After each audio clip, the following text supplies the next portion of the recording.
Well, good morning, everybody. Here we are reading through Deuteronomy 5, 6, and 7.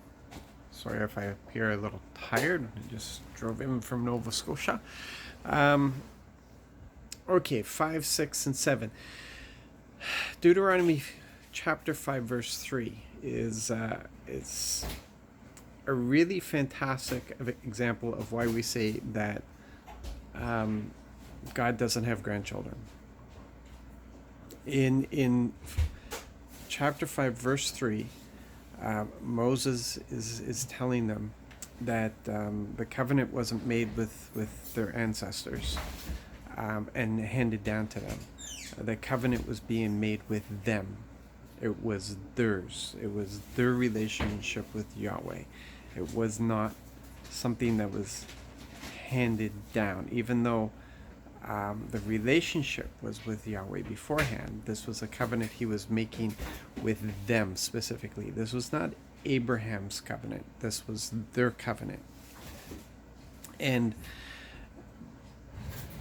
this is important because there are a number of people who talk about being born Christian, being born into a Christian family, this idea that it is something that gets handed down to them, that because their parents are, they are, and it has nothing to do with that, because God doesn't have grandchildren.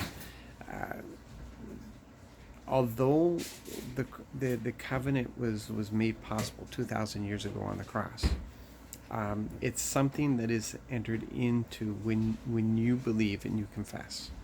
When you believe and you confess, then you receive that you enter into this covenant. It becomes something that's real, and it's yours. It's yours, and it's not yours until that moment. It's not from your parents. It's yours. It's a relationship that you have. Now, you can ask yourself why. You know, why would he do this? And we see that in chapter 7. So we have in chapter 5 verse 3 the fact that there are no grandchildren, that this is a personal relationship that he has, and it's not something that's handed down by parents. And then in chapter 7, Moses turns around and says, you guys, like, you're not worthy of this. So why? Why then? Why has God done this? Because he decided to love you. Because he decided to love you. Because he decided to. Because he chose you. And this is really the only way that we can explain this relationship that we have, is because Dad loves us. He chose to love us, and he chose us. He chose us, and he chooses each person. It's although we are a collective, we are the body of Christ, and we are the church, and sometimes we emphasize the individual too much, but at the same time, the relationship is a personal thing.